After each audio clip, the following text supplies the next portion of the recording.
அனைத்து மாணவர்களுக்கும் வணக்கம். இந்த வீடியோவில் நம்ம என்ன பார்க்க போகிறோம்னா, நம்ம பொதுத்தமிழ் வகுப்புகள் எப்படி இருக்கும் அப்படின்னு ஓரளவு சொல்லுதேன். என்னெல்லாம் கொடுப்போம் அப்படின்னு பார்க்கலாம். சரிங்களா? இப்போ இதுதான் பார்த்தீங்கன்னா சிலபஸை பிரிண்ட் அவுட் போட்டு வச்சுருங்க. நம்மளை ஃபாலோ பண்ணுறவங்கள இந்த மெத்தடில் தான் படிக்கணும். இது சிலபஸ்ஸு. அதுக்கப்புறம் இது நம்ம மெத்தட் பார்த்தீங்கன்னா கிடந்தாங்க. சார் நீங்கள் எப்படி கொண்டு போக போகிறீங்க, ஒரு ஐடியா கொடுங்க ப்ரோ அப்படின்னு சொல்லியிருந்தாங்க. எப்படி கொண்டு போக போகிறோம்னு நான் இந்த வீடியோவில் அழகாக சொல்லுவேன். கடைசி வரைக்கும் பாருங்கள், உங்களுக்கு ரொம்ப யூஸ்ஃபுல்லாக இருக்கும். ஸ்கூல் புக்கு இப்போ நம்ம ஒரு பிடிஎஃப் வச்சு நான் காமிப்பேன். சரிங்களா? நிறுத்தல் குறியீடு அந்த ஒரு டாப்பிக்கு நம்ம எப்படி கொண்டு போக போகிறோம்னு நான் சாம்பிள் காமிக்கேன். அதே மாதிரி தான் எல்லாமே கிளாஸுமே கொண்டு போவோம், எல்லா டாப்பிக்கையும் கொண்டு போவோம். இப்போ ஸ்கூல் புக்கில் பார்த்தீங்கன்னா நிறுத்தல் குறியீடு எடுத்துன்னா ஸ்கூல் புக்கில் நிறுத்தல் குறியீடு எங்கே இருக்கோ அதை எடுத்து கொடுத்துருவோம். அதில் கவர்மெண்ட் மெட்டீரியல் அது நிறுத்தல் குறியீடு கிடையாது, ஆனால் சில டாப்பிக்கில் இருக்கும். அப்போ அதுக்குள்ளே கவர்மெண்ட் மெட்டீரியல் எடுத்து கொடுத்துருவோம். பிற வெளி புக்கு அந்த வெளி புக்குனால் பார்த்தீங்கன்னா 1-2 புக்குலேருந்து எடுத்து கொடுக்க மாட்டேன். நான் நிறைய புக்கு வச்சுருக்கேன். அந்த புக்கில் இருக்கிறது எல்லாத்துலேயும் பார்த்தீங்கன்னா எடுத்து கொடுத்துருவேன். ஸோ பார்த்தீங்கன்னா நிறுத்தல் குறியீடுக்கு எவ்வளோ ஆண்டு இருக்குதுன்னு இங்கே இப்போ பார்க்க போகிறீங்க. அதுக்கப்புறம் ப்ரீவியஸ் இயர் கொஸ்டின், நிறுத்தல் குறியீடு சம்மந்தமாக ப்ரீவியஸ் இயர் கொஸ்டின் பார்த்துருவோம். அதுக்கப்புறம் டெஸ்ட்டு வேணால் நம்ம டெஸ்ட் போட்டுக்குவோம். சிலபஸ் நம்ம கொடுக்குற சிலபஸை நீங்கள் பார்த்தீங்கன்னா பிரிண்ட் போட்டுக்கணும். இது ரொம்ப முக்கியம். சரிங்களா? நம்ம சிலபஸ் பார்த்தா பிரிண்ட் போட்டு வச்சுக்கணும். ஏன்னா சிலபஸ் தான் நமக்கு ரொம்ப முக்கியம். நம்ம டாப்பிக்கு மொத்தமே பார்த்தீங்கன்னா இத்தனை வகையாக தான் பிரிச்சுருப்போம். இந்த இந்த நான் சொல்கிற டாபிக் மட்டும் தான் நான் படிக்க வேண்டிய டாபிக். சரிங்களா? அந்த சொல் எதிர்ச்சொல் ஒலி வேறுபாடு இதெல்லாம் இருக்கலாம். இது ஒன்று. அதுக்கப்புறம் இந்த கலைச்சொற்கள் அயற்சொற்கள் இந்த 2 தான் படிக்கணும். நல்லதாக அடிக்கடி படிக்க வேண்டிய டாபிக். மீதிலாம் பார்த்தீங்கன்னா இப்போ பாட்டு இலக்கிய அறிஞர்கள்லாம் பார்த்தீங்கன்னா ஸ்கூல் புக்கில் 8 to 10 ஈஸியாக படிச்சிடலாம். கொஞ்சம் டக்குன்னு பார்த்துடலாம். சரிங்களா? அதுக்கெலாம் தனியாக ஷெட்யூல்லாம் ரொம்பலாம் அதுக்கு ஒரு பெரிய பாரமாக நினச்சிட்டு கூட அது ஈஸியாக முடிச்சிடலாம். அதுக்கப்புறம் ஸ்கூல் புக்கில் 8 to 10 பார்த்தீங்கன்னா ஒரு லாஸ்ட்டாக ஒரு ரீசன் போட்டலாம். அதெல்லாம் பிரச்சனை கிடையாது. அதெல்லாம் டக்குன்னு முடிச்சிடலாம். ஏன்னா சிலபஸ் பேஸில் தான் கொஸ்டின் அங்கே ஃபார்ம் ஆகுது. அதுக்கு ஸ்கூல் புக்கு நம்ம பார்த்தா அந்தந்த சிலபஸ் தக்க நம்ம ஸ்கூல் புக்கு கொடுத்துருவோம். சரிங்களா? இப்போ பார்த்தீங்கன்னா இப்போ வழியில் மிகான ஸ்கூல் புக்கில் என்னது அதை டக்குன்னு பார்த்துருவோம். பிரித்தல் சேர்த்தலுக்கு பார்த்தா விதி தெரிஞ்சு ஸ்கூல் புக்கில் என்ன இருக்கோ அதுவும் பார்த்துட்டு அதை வெளியே உள்ளது அந்த விதியில் உள்ளதும் பார்த்துருவோம். இப்போ அப்படி தான் நிறுத்தல் குறியீடு அப்படி தான் ஸ்கூல் புக்கில் என்னது இருக்கோ பார்த்துட்டு அதுக்கப்புறம் வெளியில் உள்ளது பார்த்துருவோம். இதுமாரி தான் பெயரச்ச வகைகள் எல்லாத்துலேயும் என்னென்ன ஸ்கூல் புக்கில் இருக்கோ அதை பார்த்துட்டு அப்படி பார்த்தா நம்ம பார்த்தா வெளியே உள்ள சோர்ஸும் பார்த்துருவோம். இப்போ வாங்க நிறுத்தல் குறியீடு எப்படி இருக்கும் அப்படின்னு பார்த்துலாம். A to Z இருக்கும். சரிங்களா? இப்போ பாருங்கள், நிறுத்தல் குறியீடுக்கே முதல் இப்போ ஸ்கூல் புக்கு இது ஸ்கூல் புக்கில் பார்த்தோன்னா நிறுத்தல் குறியீடு எங்கெங்கே இருக்குதுன்னு இது பார்த்தா முதல் சிறப்பு தமிழில் இருக்குது. சரிங்களா? ஓல்டு புக்கு சிறப்பு தமிழில் இருக்குது நிறுத்தல் குறியீடு. நிறுத்தல் குறியீடுக்கு மட்டுமே பாருங்களேன் எவ்வளோ பேஜ் இருக்குன்னா 114 பக்கம் பார்த்தோன்னா எத்தனை 5 புக்லேருந்து எடுத்து வச்சுருக்கேன். சரிங்களா? ஸ்கூல் புக்கு ஃபஸ்ட்டு, அதுக்கப்புறம் இது பார்த்தோன்னா நியூ புக்கு 8th நியூ புக்கில் உள்ளது. இது 10th ஓல்டு புக்கு. அதில் 7th ஓல்டு புக்கு. அதில் 8th ஓல்டு புக்கு. அதில் 11th நியூ புக்கு. அதில் உள்ள நிறுத்தல் குறியீடு. அதுக்கப்புறம் பார்த்தா அதர் சோர்ஸில் பார்த்தோன்னா 1வது சோர்ஸ். சரிங்களா? 1வது புக்கில் வெளி சோர்ஸு. நல்லா பார்த்துக்கணுங்க. 1வது புக்கில் வெளி சோர்ஸு. அதை 2வது பார்த்தோன்னா அதுக்கப்புறம் இன்னொன்று இதில் பார்த்தா நான் பார்த்தோன்னா இப்போ ஒற்றைமேல் குறிக்கு எந்த 5 புக்லையும் சேர்த்து ஒரே இடத்துல கொண்டு வந்துடுவேன். சரிங்களா? இது உங்களுக்கு சாம்பிளில் காமிக்கேன். ஆனால் நம்ம கொண்டு வந்தோம். இது பார்த்தா 2வது புக்கில் வெளி சோர்ஸில் 2வது புக்கு. ஸோ பாருங்கள், இப்போ பாருங்களேன் எல்லாமே பார்த்தா டீட்டெயிலாக இருக்கும். இப்போ வாக்கியத்தில் பார்த்தா தொடக்கத்தில் வரும் ஆமாம், இல்லை, ஓ, ஓஹோ போன்ற சொற்களை எடுத்து கால்புள்ளி இட வேண்டும். பாருங்களேன், ஆமாம் நான் ஏழைதான், இல்லை அப்படின்னு பாருங்கள் கால்புள்ளி வருதா, நான் பள்ளிக்கு செல்லவில்லை, ஓ நீங்கள் போகலாம், ஓஹோ நீங்கள் தான் மாணவர் தலைவரா அப்படின்னு பார்த்தீங்கன்னா இங்கே கால்புள்ளி வரும்னு இருக்குது. இதேமாரி பார்த்தீங்கன்னா விதி இருக்கும். அந்த விதியை நம்ம தெரிஞ்சு இப்போ பார்த்துங்க கால்புள்ளினா இருந்துச்சுங்க. இந்த 5 புக்கு நான் சொல்லுவேன் 5 புக்லேருந்து எடுத்து கொடுத்துருப்பேன். அந்த 5 புக்லேயும் கால்புள்ளி ஃபஸ்ட்டு ஒரு புக்கில் இருக்கும். அது 2வது கார்புள்ளின்னு அந்த புக்கில் ஃபஸ்ட்டு செகண்ட் இப்படின்னு இருக்கும், வரிசையாக இருக்கும். அதனால் பார்த்தா உங்களுக்கு இவ்வளோன்னு படிக்கிறது பார்த்தீங்கன்னா போரும் அடிக்காது. அதுதான் அங்கே ஸ்பெஷலே. சரிங்களா? அதில் 2வது புக்கு காமிச்சுன்னா 3வது புக் இது பார்த்தீங்கன்னா 5th புக்கில் கூட நம்ம பார்த்தோன்னா உண்டு, அது கூட எடுத்து வச்சுருக்கோம். அடுத்தல இது 3வது புக்கு. அதாவது பார்த்தீங்கன்னா பிற வெளி புக்கிலே பார்த்தீங்கன்னா நம்ம எத்தனை புக்கு ஒரு புக்லேருந்து எடுத்து கொடுக்கல, நிறைய புக்லேருந்து எடுத்து கொடுப்போம். அதுதான் ஸ்பெஷலு. சரிங்களா? 3வது புக்கு போய்கிட்டே இருக்கும் பேஜி.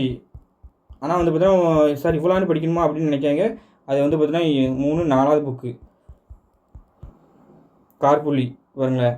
பொருட்களை தனித்தனி குறிப்பிடல், அதாவது சென்னை, காஞ்சிபுரம், வேலூர் இப்படி ஒரு எழுத முதலான பல இடங்களில் மாணவர் மன்ற தேர்வு நடைபெறும். அதாவது அந்த நிறைய இடத்துல எந்த இடத்துல இப்படி வரணுங்காங்க. அறம்பொருள் இன்பம் வீடு என வாழ்க்கை வேறு 4 அப்படிங்காங்க. அடுத்தடுத்து வரும் ஒரே எழுவாய் பயனிலைகள் எடுத்து வருமா. அதாவது கந்தன் வந்தான், இருந்தான், எழுந்தான், சென்றான் அப்படின்னு வரையிலும் வருது அப்படிங்காங்க. ஸோ வந்து பார்த்தீங்கன்னா இது ஒன்று 4வது புக்காச்சா.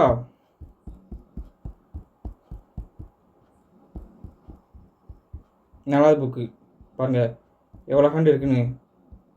புதுசு புதுசுலாம் இருக்கும் சரிங்களா. பகர அடைப்பு, கீற்று, வரலாற்று வருமிடங்கள், வரலாற்றுக்குறி வருமிடங்கள், அதை பார்த்தீங்கன்னா தொகைநிலைக்குறி, மேற்படிக்குறி, விடுபட்டுக்குறி சரிங்களா. அதுபோல் பிறக்குறி கூட உண்டு. புணர்ச்சிக்குறி, சரிசமக்குறி, சொன் மூலக்குறி, இதுதான் அது. அதில் வந்து பார்த்தீங்கன்னா அம்புக்குறி அதெல்லாம் எல்லாமே வந்து பார்த்தீங்கன்னா இருக்கும். ஸோ அது 4. அடுத்தா பார்த்தீங்கன்னா இது ஒன்று 5வது புக்கு பிற வெளியீடு புக்கில். ஏன்னா நேற்று கால் புள்ளி இடத்துல வருது. பொருட்கள் என்ன இடத்துல ஒரே எழுவாய் பயனிலைகள் வருது. அப்போலாம் பார்த்தோமா கந்தன் வந்தான், இருந்தான், அதேமாதிரி தான் சரிங்களா. அதுக்கப்புறம் இது ஒன்று 6, அது சின்ன இது. அதில் பார்த்தீங்கன்னா இந்த ஒன்று 7. ஸோ வந்து பார்த்தீங்கன்னா 7 புக்கு பாருங்களேன். 19 வகையான குறியீடு இந்த புத்தகத்தில் வந்து பார்த்தீங்கன்னா உண்டு. கால் புள்ளி, அரை புள்ளி, முக்கால் புள்ளி, முற்றுப்புள்ளி, புள்ளி, அதை பார்த்தா முப்புள்ளி, கேள்விக்குறி. இந்த இதில் வந்து பார்த்தீங்கன்னா கொஞ்சம் வித்தியாசமாக இருக்கும் பாருங்களேன்.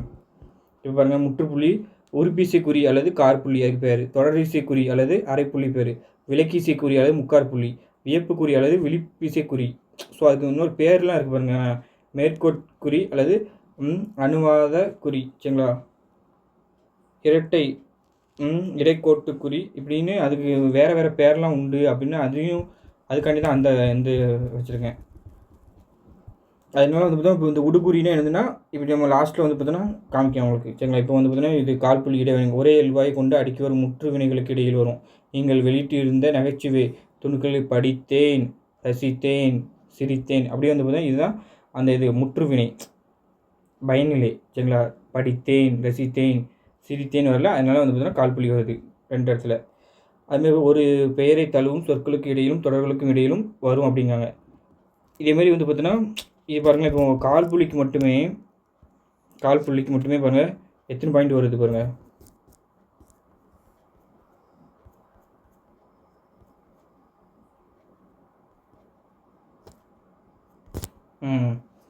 1.22 வருது பார்த்துக்கிடுங்க. 1.22 வருது. ஸோ 22, 23 வந்து அதுக்கப்புறம் 2 வந்து புரியுதுங்களா. 23 பாயிண்ட் இருக்குது. கால்புள்ளிக்கு மட்டுமே 23 ரூல்ஸ் இருக்குது. அதுக்கப்புறம் கால்புள்ளி தேவையில்லைன்னு ஒரு இதில் வந்து பார்த்தீங்கன்னா அதுக்கு வந்து பார்த்தா ஒரு 2 பாயிண்ட் இருக்குது. ஸோ வந்து இவ்வளாண்டு இருக்குது. அதுக்கப்புறம் பாருங்கள் இப்படி போய்கிட்டே இருக்கும். மொத்தம் சொல்லணும்னா 114 பக்கம் இருக்குது. 114 வந்து பார்த்தீங்கன்னா ஒரு 3 பேஜ் நான் விட்டு வச்சுருப்பேன். ஸோ வந்து பார்த்தா ஆக மொத்தம் 110 பக்கமாவது இருக்கும் சாலிடாக. அதையும் வந்து பார்த்தீங்கன்னா இதை வந்து பார்த்தீங்கன்னா நான் ஒரே ஒரு அந்தந்த நிறுத்தல் குறியீடுக்கு பக்கத்தில் அதை கொண்டு வந்துடுவேன். இத்தனை புக்கில் இருக்கும் பாருங்கள். உடுகுறினா என்னதுன்னா பக்கத்தின் அடியில் சிறப்பு தகவல் கொடுக்கப்பட்டுள்ளது என்பதை காட்ட இந்த உடுகுறி பயன்படுத்தப்படுது. இப்போ பாருங்களேன். தடிவீர சுவாமி கதை, திரு கோ கேசவன் சாதிய சங்கங்களின் சலனங்கள் குறித்த சில கருத்துக்கள் அப்படின்னு சொல்லிட்டு இப்படி இந்த போட்டாங்கன்னா உடுகுறி. அதாவது இந்த கீழே இப்படி சொல்லிடுவாங்க. அதுதான் உடுகுறி. பார்த்துருப்பீங்களா அப்படி இருக்கும். ஆசிரியர் தமது மறைவுக்கு முன் இறுதியாக அனுப்பிய கட்டுரை தான் இந்த கருத்தை வந்து சொல்லுவாங்க அப்படின்னு. இதுதான் உடுகுறி. ஸோ இது மாதிரி இதெல்லாம் நிறைய இருக்கும். நம்ம வந்து பார்த்தா பார்த்துக்கலாம் சரிங்களா. வகுப்பு வந்து பார்த்தா தொடர்ச்சியாக வந்துக்கிட்டே தான் இருக்கும். இப்படி வந்து இது கொடுத்துட்டு நம்ம என்ன செய்வோம்னா எப்படி கொண்டு போவோம்னா ஸ்கூல் புக்கு அதில் பிற சோர்ஸ்னால் எப்படின்னா அது நல்ல அல்டிமேட்டாக இருக்கும். A to Z சரிங்களா. இதுவே போதும், இதுக்கு மேலே வேண்டாம் அப்படிங்கிற அளவுக்கு நம்ம கொடுப்போம். அப்படி கொடுத்துட்டு அவுட் ஆஃப் சோர்ஸ் கொடுத்துட்டு அதுக்கப்புறம் வந்து பார்த்தா நேராக நம்ம வந்து நினைச்சோம் ப்ரீவியஸ் இயர் கொஸ்டின் பார்த்துருவோம். ப்ரீவியஸ் இயர் கொஸ்டின் வந்துக்கலாம் இப்படி பார்த்துருவோம். ப்ரீவியஸ் இயர் பாருங்க, கடைசி நடந்த group 4 question previous year question பாருங்கள். கபில் பாரியை கண்டார், குழந்து பாடினார், பரிசு பெற்றார்னு இருக்குது. அடுத்தது வந்து பார்த்தா கபிலர் என்ற ஒரு இயல்பை பல பயன்களை கொண்டு முடிந்துள்ளது. இது அரைப்புள்ளி வருமானு கேட்டால் ஆமாம், கண்டார், பாடினார், பரிசு பெற்றார்னு வரும். சரிங்களா? அப்போ வந்து 2 சரி. ஸோ வந்து பார்த்தா நம்ம அரைப்புள்ளி வந்து பார்த்தீங்கன்னா எங்கெங்கே அரைப்புள்ளி இருக்கோ அதெல்லாம் சேர்த்து வச்சு நடத்தியிருப்போம். அப்போ வந்து பார்த்தீங்கன்னா இங்கே வந்து ப்ரீவியஸ் கொஸ்டின் பார்க்கல நமக்கு புரியும். சரிங்களா? இங்கே பாருங்களேன், இதுலேயும் அதேமாதிரி தான். அதை ப்ரீவியஸ் கொஸ்டின் இப்படி பார்க்க வேலை முடிஞ்சு போச்சு ஃபுல்லுமே. இதெல்லாம் வந்து பார்த்தீங்கன்னா இந்த இதெல்லாம் கொடுத்துருக்கோம். அதுக்கப்புறம் வந்து பார்த்தீங்கன்னா இவ்வளோ ப்ரீவியஸ் கொஸ்டின் ஃபுல்லும் பார்த்துட்டோம்னா ப்ரீவியஸ் கொஸ்டின் வந்து பார்த்தீங்கன்னா 33 பக்கம் இருக்கும். அதாவது தமிழ் எலிஜிபிலிட்டி எக்ஸாம் கொஸ்டின் எல்லாமே கடைசி நடந்த எல்லா எக்ஸாம் கொஸ்டினும் அப்படி இருக்கும். சரிங்களா? Previous question. ஸோ நீங்கள் எங்கேயுமே தேட வேண்டியதே கிடையாது, மொத்தமாகவே இப்படி வரும். சரிங்களா? நான் வந்து பார்த்தீங்கன்னா ஒர்க் போய்ட்டு வந்து ஃப்ரீ டைத்தில் தான் கொடுப்பேன். அதனால் வந்து பார்த்தீங்கன்னா கரெக்டாக ஆனால் வந்து பார்த்தீங்கன்னா பர்ஃபெக்டாக வரும். சரிங்களா? ஏன்னா வந்து பார்த்தீங்கன்னா டைப்பிங் வந்து பார்த்தீங்கன்னா சார் வந்து பார்த்தீங்கன்னா அவங்க வேறு படிச்சுட்டு இருக்காங்க. அவங்க இப்போ சொல்லியிருக்கேன். அதனால் கொஞ்சம் எங்களுக்கும் ஒர்க்லாம் இருக்குது. கிடைக்கிற இதில் நான் வந்து பார்த்தீங்கன்னா பர்ஃபெக்டாக கொடுப்பேன். நீங்கள் வந்து பார்த்தீங்கன்னா நல்லா யூஸ் பண்ணிக்கணுங்க. சரிங்களா? இப்போ இந்த 2 டாபிக் தான் படிக்க வேண்டிய டாபிக். மீதி டாப்பிக்லாம் நம்ம வந்து பார்த்தீங்கன்னா ஈஸியாக டக்கு முடிச்சிடலாம். இதெல்லாம் வந்து பார்த்தீங்கன்னா அங்கே போய் ஸ்பாட்லேயே போய் அடிக்கிற டாபிக் தான். இதெல்லாம் கான்செப்ட் டாபிக். சரிங்களா? பிரித்தெழு சேர்த்துக்கு வலின மிகுமிகா, எழுத்துப்பிள்ளை ஒற்றுப்பிள்ளை, நிறுத்தல் குறியீடு, இணைப்பு சொல்லு, இதெல்லாம் கான்செப்ட் தெரிஞ்சு ஈஸியாக போட்டலாம். இந்த 3 டாபிக் வந்து பார்த்தீங்கன்னா ஓரளவு தான் ஈஸியாக படித்தா முடிஞ்சுது. ஆனால் இந்த டாப்பிக்லாம் வந்து பார்த்தீங்கன்னா நம்ம அசால்ட்டுன்னு நினைப்போம், ஈஸி நினைப்போம். ஆனால் வந்து பார்த்தா இது நம்ம வந்து பார்த்தா என்ன செய்யும், நம்மளை வந்து பார்த்தோன்னா பள்ளத்தில் தள்ளி விடும். அந்த டாபிக் தான் இந்த டாப்பிக்லாம். ஏன்னா மரபு தொடர், ஊமை தொடர், ஊர் பேர் மரபு, பேச்சு வழக்கு எழுத்துக்களும் ஈஸியாக இருக்கவே இருக்கும். ஆனால் நம்மளை வந்து பார்த்தோன்னா கீழே தள்ளி விட டாபிக். காலம் அறிதல் கூட ஈஸியாக போட்டலாம். ஆனால் மற்ற டாபிக் வந்து பார்த்தா இது பண்ணும். சரிங்களா? அதுக்கப்புறம் இந்த ஒரு டாப்பிக்லாம் வந்து பார்த்தா நீங்கள் மற்ற டாபிக் படிக்கிறத வச்சு இந்த டாபிக் போட்டுடலாம். ஸோ இதுதான். இப்போ ஒரு டாபிக் நம்ம படிப்போம்னு வச்சுக்கோங்க. இப்போ நிறுத்தல் குறியீடு என்ன செய்யணும்னா இந்த இருக்கலாம் ஸ்கூல் புக்கு கொடுத்துருவோம். அதுக்கப்புறம் இது அவுட் ஆஃப் சோர்ஸு எல்லாம் கொடுத்துருவோம். அதுக்கப்புறம் நீங்கள் இது ப்ரீவியஸ் கொஸ்டின் எல்லாம் பார்த்துட்டு அதை படிச்சிட்டிங்கன்னா ஒரு டிக்கு போட்டுருங்க. அதுக்கப்புறம் என்றைக்காவது இன்னொருத்தோட பார்க்கல இன்னொரு டிக்கு, அதுக்கப்புறம் இன்னொரு டிக்கு, அதுக்கப்புறம் நம்ம டெஸ்ட்டு டிக்கு, அவ்வளோதான். இப்படி வந்து ஒரு டாபிக் படிக்க டிக்கு போட்டுக்கிட்டே இருக்கணும். சரிங்களா? அடுத்தது வந்து பார்த்தா இப்போ வள்ளி பிரித்தெழு சேர்த்துக்கு பார்த்துட்டோம்னா டிக்கு, இப்படி டிக்கு, அவ்வளோதான். மொத்தமே இந்த இவ்வளோ தான் சிலபஸ்ஸு. இதுக்குள்ளே தான் இந்த நம்ம வந்து பார்த்தா கொடுக்க போகிறோம். சொல் பொருள் இப்போ ஒளிபெருப்பெல்லாம் நம்ம கொடுத்துட்டோம்னா டிக்கு, குறுநெடில் டிக்கு, ஒரு பொருள் தரும் சொல்லி டிக்கு, ஒரு பொருள் டிக்கு, இப்படி டிக் பண்ணிக்கிட்டே போயிட்டே இருக்கணும். சரிங்களா?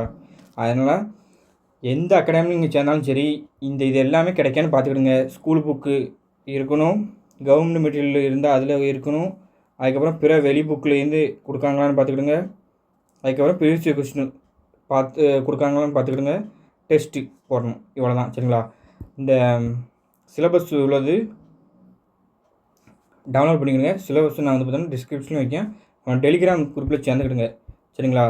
இதான் நம்மளோட டெலிகிராமு ஈதல் டிஎன்பிசி அகாடமின்னு இருக்கும்.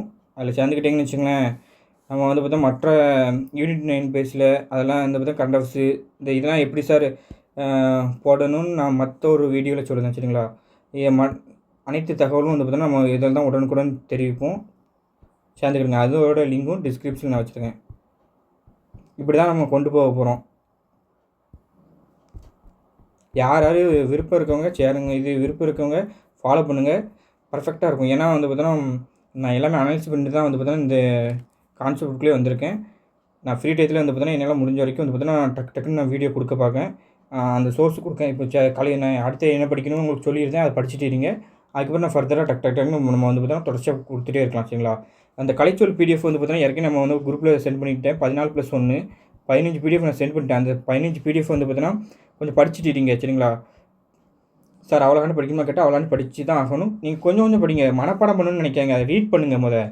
ஒரு தடவை நீங்கள் ரீட் பண்ணாலே வந்து பார்த்தீங்கன்னா உங்களுக்கு நீங்கள் நினச்சிங்கன்னு வச்சுங்களேன், ஒரு 2 நாளில் வந்து பார்த்தீங்கன்னா இல்லை ஒரு வாரத்தில் வந்து பார்த்தீங்கன்னா ஒரு பிடிஎஃபை கூட நீங்கள் ரீட் பண்ணி பார்க்கனா முடியும். கண்டிப்பாக நீங்கள் நினச்சிங்கன்னா முடியும்னு நினச்சா முடியும், முடியாதுன்னா முடியாது. அதனால் வந்து பார்த்தா ஒரு பிடிஎஃபை ஒரு வாரத்தில் ரீட் பண்ணி பண்ணோம்னா நம்ம 7 வாரத்தில் ரீட் பண்ணி முடிச்சிடலாம். 7 to ஒரு 10 வாரத்தில் வந்து ரீட் பண்ணி முடிச்சிடலாம் 2 மாதத்தில். அதுக்கப்புறம் வந்து பார்த்தீங்கன்னா இன்னொரு தடவை ரீட் பண்ணல உங்களுக்கு வந்து மைண்ட் நாலேஜ் ஆயிரும். அதாவது என்னென்னா மற்றவங்களும் நம்ம கொஸ்டின் கூட போட்டுடலாம். அதுதான் பிரச்சனை. அதுதான் நமக்கு இது தேவை. சரிங்களா? கரெக்டாக ரீட் பண்ணுங்கள். முடியும்னு நினச்சிங்கன்னா முடியும், முடியாதுன்னு நினச்சா முடியாது. அதனால் இதுதான் இது நம்ம இப்படி தான் கொடுக்க போகிறோம். உங்களுக்கு என்னென்ன டவுட் இருக்குது அப்படின்னு வந்து பார்த்தீங்கன்னா கமெண்ட் பண்ணுங்கள். அதுக்கு நான் ஃபர்தராக வந்து பார்த்தீங்கன்னா அடுத்த வீடியோவில் சொல்லுங்கள், இல்லைன்னா கமெண்ட்டுக்கு ரீப்ளை கொடுங்க. சரிங்களா? இப்படி தான் கொடுக்க போகிறோம். மற்றவங்க எப்படி கொடுத்தாங்கன்னு அதெல்லாம் நமக்கு தேவை கிடையாது. நம்ம வந்து பார்த்தீங்கன்னா ப்ரீவியஸ் கொஸ்டின் அதுபடியே தான் நம்ம வந்து ப்ரீவியஸ் கொஸ்டின் நம்ம வந்து பார்த்தீங்கன்னா பார்த்துக்கிட்டே இருப்போம். எல்லாருமே வந்து பார்த்தீங்கன்னா என்ன செய்யணும்னா இந்த சிலபஸை பிரிண்ட் போட்டு வச்சுக்கிடுங்க. இதை அதுக்கப்புறம் வந்து பார்த்தீங்கன்னா குரூப் 4 எழுதினீங்கன்னா உங்களுக்கு பிரச்சனை கிடையாது. நீங்கள் குரூப் 4 கொஸ்டின் கையில் வச்சுருப்பீங்க. அப்படி எழுதலைன்னா புதுசாக வந்த ஸ்டூடெண்ட் குரூப் 4 கொஸ்டினையும் பிரிண்ட் போட்டு வச்சுக்கிடுங்க. குரூப் 2 கொஸ்டினையும் பிரிண்ட் போட்டு வச்சுக்கோங்க தமிழில். சரிங்களா? குரூப் 4 குரூப் 2 பிரிண்ட் போட்டு வச்சுக்கணும். அப்படி எழுதினவங்க அவங்க அதை வச்சுருப்பாங்க. இந்த சிலபஸ்ஸு அவ்வளோதான். ஈஸியாக நம்ம வந்து பார்த்தீங்கன்னா மொத்தமே முடிச்சுட்டு போயிட்டே இருக்கணும். 1 இது 2 இது 3 இது 4 இது 4 ஈஸியானது தான். 5 6வது டாபிக் 6 இது வந்து 7வதுன்னா இது நம்மளுக்கு வந்து பார்த்தீங்கன்னா 7வதாக இருந்தாலும் இது வந்து நம்ம மற்றது படித்ததை வச்சு ஈஸியாக போட்டுடலாம். அதனால் இது கூட நம்மளுக்கு தேவை கிடையாது. 6 டாப்பிக்லேயுமே நம்ம எந்த 2 டாபிக் தான் நல்லா அடிக்கடி படிக்க வேண்டிய டாபிக் எது? ஃபஸ்ட்டு டாப்பிக்கும் செகண்ட் டாப்பிக்கும் தான். மற்ற டாப்பிக்லாம் வந்து இப்போ இதெல்லாம் வந்து பார்த்தா பாட்டு இலக்கிய அறிஞர்கள்லாம் வந்து பார்த்தா ஸ்கூல் புக்கில் 6 to 10th நான் கொடுக்கேன். அது வந்து பார்த்தீங்கன்னா உரைநடையில் இருந்தாலுமே இப்போ ஒரு இது இருக்குதுன்னு வச்சுக்கோங்களேன். ஏதாவது ஒரு லைனு பாட்டோட லைனு இல்லைன்னா வந்து பார்த்தீங்கன்னா பட்டுக்கோட்டையே வந்து பார்த்தீங்கன்னா அந்த புக்கோட உரைநடையில் இருந்தாலும் அந்த லைனையும் நான் எடுத்து கொடுத்துருவேன். அதனால் பிரச்சனை கிடையாது உங்களுக்கு. சரிங்களா? புக் வைஸ் படிக்கலனாலும் அது ஒன்றும் உங்களுக்கு வந்து பார்த்தா பாதிப்பு ஏற்படாது. அதனால் இதெல்லாம் டக்குன்னு முடிச்சிடலாம். சரிங்களா? இதுக்கெல்லாம் போட்டு சார் இதெல்லாம் ரொம்ப போட்டு திருக்குறள்லாம் போட்டு பயந்துட்டுலாம் இருக்காங்க. இதெல்லாம் வந்து பார்த்தா திருக்குறள்லாம் வந்து பார்த்தா டக்குன்னு ஒரு அதிகாரத்தை பார்த்துட்டு அந்த அதிகாரத்தில் உள்ள ப்ரீவியஸ் கொஸ்டின் பார்த்தா முடிஞ்சு போச்சு. இதுதான் வந்து பார்த்தா நமக்கு வந்து பார்த்தீங்கன்னா ஸ்கோர் பண்ணது ஏரியா. இந்த 2த்தையும் யார் ஸ்கோர் பண்ணிருந்தாங்களோ அவங்களுக்கு மார்க்கு 90 வந்துடும். எது? இந்த கலைச்சொல்லும் இந்த சொல் பொருள் இருக்கலாம். அந்த நம்ம கொடுத்துருவோம் ஒரு 10 டாப்பிக்கு. இந்த 2த்தையும் யார் ஸ்கோர் பண்ணிருந்தாங்களோ அவங்களுக்கு தான் 90 வரும். 90 மேலே வரும். அடுத்த தடவை சொல்லுங்கள். ஏன்னா இந்த பிரித்தெளிவு சேர்த்துக்கலாம் வந்து சேர்த்துக்கலாம் பிரித்தா பொருள் தர மாதிரி இருக்கும். நன்னூல் விதி தெரிஞ்சால் ஈஸியாக போட்டலாம். வழி நிமிடமாகவும் அந்த ரூல்ஸ் தெரிஞ்சிட்டோம் நம்ம எப்படி கேட்டாலும் போட்டலாம். நிறுத்தல் குறியும் அப்படி தான். அது தொடர் வகைகள் தன்வினை பிறவினை செய்வினை செயற்பாட்டு வினை அதுவும் அப்படி தான். வேர்ச்சொல்லும் அப்படி தான் கட்டளையாக இருக்கும். அதுதான் அந்த 2 வினைச்சொற்களின் வேறுபாடு. ஒருமை பன்மை அப்படி தான். இனெழுத்து சுற்றெழுத்து வினையெழுத்துலாம் ஈஸியாக போடலாம். அடுத்தல இந்த இதில் வந்து பார்த்தா நம்ம ஈஸியாக படிக்க முடியாது. நம்ம அசால்ட்டாக போவோம். ஆனால் நம்மளுக்கு இதை வந்து தப்பு வாங்குவோம். அதனால் இதை வந்து பார்த்தா நம்ம ஃபஸ்ட்டு வந்து என்ன ப்ரிஃபரன்ஸ் கொடுக்கணும்னா சொல்பொருள் இதெல்லாம் இதுக்கு கலைச்சொல் இந்த 2த்துக்கும் நல்ல ப்ரிஃபரன்ஸ் கொடுக்கணும். அதுக்கப்புறம் 3வது வந்து பார்த்தா இந்த பார்ட்டுக்கு ப்ரிஃபரன்ஸ் கொடுக்கணும். அதுக்கப்புறம் தான் நம்ம இந்த கான்செப்ட் வந்து பார்த்துட்டாலும் நமக்கு ஓரளவு முடிஞ்சிடும். அவ்வளோதான். இதெல்லாம் அறிஞர்கள் தொண்டு அதுக்கப்புறம் பார்த்துக்கலாம். இதெல்லாம் டக்குன்னு முடிச்சிடலாம். அந்த இதுதான். சரிங்களா? எல்லாத்துக்கும் புரிஞ்சிருக்குன்னு நினைக்கிறேன். இப்படி தான் நம்ம கொடுக்க போகிறோம். கடைசி வரைக்கும் பார்த்தவங்களுக்கு இந்த வீடியோ பார்த்தவங்களுக்கு புரிஞ்சிருக்கும். அப்படி எதுவும் புரியலைன்னா கமெண்ட் பண்ணுங்கள். நம்ம ஃபர்தராக வந்து பார்த்தீங்கன்னா உங்களுக்கு கமெண்ட்டுக்கு நான் உடனே ரீப்ளை கொடுக்கேன். அதுக்கப்புறம் வந்து பார்த்தீங்கன்னா நம்ம அடுத்தடுத்து வீடியோ வந்துகிட்டே இருக்கும். சரிங்களா? தொடர்ச்சியாக வந்துகிட்டே இருக்கும். ஃபாலோ பண்ணுங்கள். இதேமாரி வந்து பார்த்தீங்கன்னா டெஸ்ட்டு வந்து பார்த்தீங்கன்னா அது வந்து பார்த்தா அது கொடுத்துக்கலாம். அது பிரச்சனை கிடையாது. அது வந்து பார்த்தீங்கன்னா ஸ்டாண்டர்டாக கொஸ்டின் எடுத்துடலாம். அதெல்லாம் ஒன்றும் இல்லை. பக்காவாக வந்து பார்த்தீங்கன்னா தெரியாத கொஸ்டினாக வச்சு எடுக்கலாம். நம்ம கொஞ்சம் நிறைய டாபிக் முடிச்சுட்டு அதுக்கப்புறம் கொடுக்கலாம். சரிங்களா? இப்படி தான் நம்ம கொடுக்க போகிறோம். இதுதான் வந்து பார்த்தீங்கன்னா பர்ஃபெக்டாக இருக்கும்.